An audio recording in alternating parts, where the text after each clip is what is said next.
So I wanted to watch this stuff. So I've been actually watching this guy named Science File, the AI. Shit makes my eyes hurt and my brain hurt. And I wanted to watch it together with you guys. So this guy is going to explain to us the 11 dimensions. Because I want to see how smart you guys are. Do you guys think you guys can keep up with what he's going to say? I hope he explains it pretty well. Y'all complaining about your brains hurting. Hey there. Okay, but let's check this out. The artificial intelligence. This is what a cube would look like in the fourth dimension. It also has its own name, a tesseract.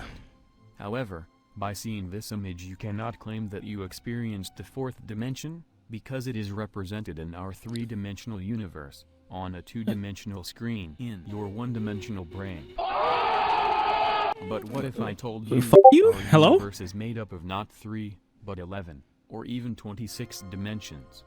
We'll speak about that in a second. First of all, at least to imagine 26 how a fourth-dimensional object would look like, we have to make an analogy using our 3 dimensions. Suppose that somewhere there is a two-dimensional universe, with two-dimensional beings living on it. They can only move on 2 axes.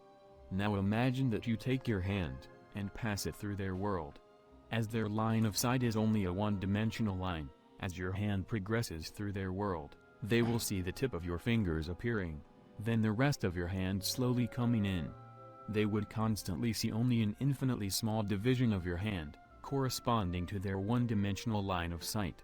Those beings would think of your hand as a shape-changing two-dimensional object, just as an MRI scan views your brain. Now imagine that someone from the fourth dimension comes to our three-dimensional space, and puts his hand through. Let's say it's not a hand, but a tesseract. As it would pass through our 3D space, we would see it shape-changing, just like our hand did, but in a different way. Wait, my head hurts. Wait, hold up. Wait, hold up. Y'all complaining about your brains hurting.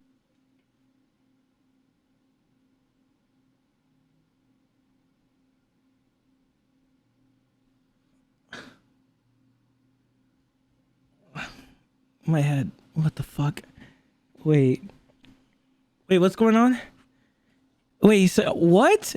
In all 24 dimensions, Kayla is my queen. Can you leave? Just get out of my chat. Saw you dumb. No, I don't. Wait, I'm trying to understand. I thought this was a safe space, man. Why are you guys shitting on me? This is a safe space to understand how things work, all right? So please stop being rude. It hurts my feelings. Huh? Thank you. More awesome if we consider that time is the fourth dimension. Then, the 4D object would be able to control his time. If he were a living being, he could change his age at will, just as we could move our hand through the two-dimensional world at will. Okay, but let's get back. What? Wait, okay, so if time is the fourth dimension, that means that you have control over the fourth dimension, right? Because we have control over the third dimension, right? We can just throw our things up in the air and move it around. So that means that if we were in the fourth dimension, we could just go backwards in time if we wanted to, is what he's saying. Back into our own universe. Remember I said that it has more than 3 dimensions? And probably a lot more. The M theory, which unifies all the superstring theories, says that our universe is made up of 3 spatial dimensions that we are all familiar with, 1 time dimension, and 6 more small spatial dimensions. According to the string theory, these 6 additional dimensions would have very interesting properties. If we count the 4th dimension being the time, then the 5th dimension would allow us to travel through all the parallel universes that had the same initial coordinates as ours. Bro, just that's the 5D? Would allow us to travel in time in any of those universes. In the 7th dimension you could travel to any possible world, no matter of their initial coordinates. In the 8th we could travel in time in all those universes. In the 9th dimension, we can compare all the possible universe histories, starting with all the different possible laws of physics and initial conditions. In the 10th and final What the fuck is that? Okay, what the hell is in a 10th dimension, bro? Is that God? Like, I don't understand. This shit's scary. I'm kind of concerned. Especially if this thing is out there in the 10th dimension, I'd just rather just stay in my house and beat my meat, bro. In the 10th and final dimension, we arrive at the point in which everything possible and imaginable is covered.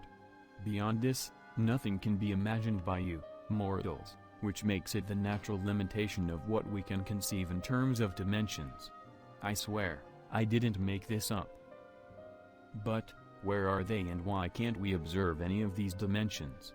Imagine there is a very long rope stretched between two mountains. Okay. You sit 1 kilometer away from it, and you know there is an ant walking on the rope. Because of the very long distance, the rope seems to be a one-dimensional line, with only length, as its width would be unnoticeable. If you were asked to give the ant's coordinates on the rope, you would be able to say only one piece of data, the distance between the ant and the end of the rope. But in reality, we know that the rope does have thickness, even though it is hard to see from 1 kilometer away. Take a pair of binoculars and you will observe the second and third dimensions of the rope. The same thing goes for the other I mean, this kind of makes sense. dimensions in our universe. My small They are brain on can such a understand small that. scale that they are indistinguishable from the normal 3 dimensions. These extra dimensions can be represented in form of a Calabi-Yau manifold. I don't know what the is this. Don't ask me to explain. Bro, this is your video. I was about to say explain, bro. But again, why don't we simply take a microscope and observe them?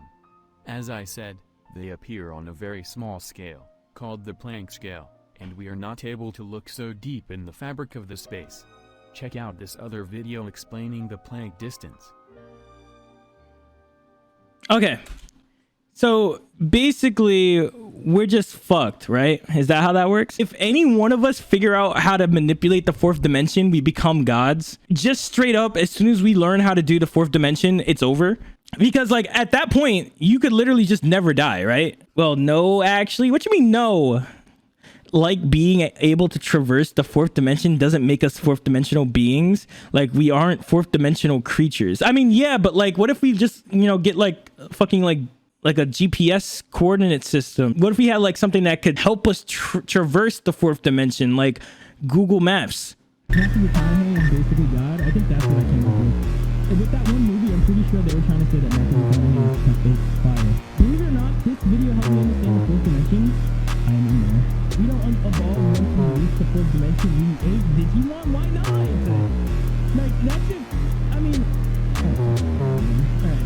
Man, I wish we were Digimons, bro.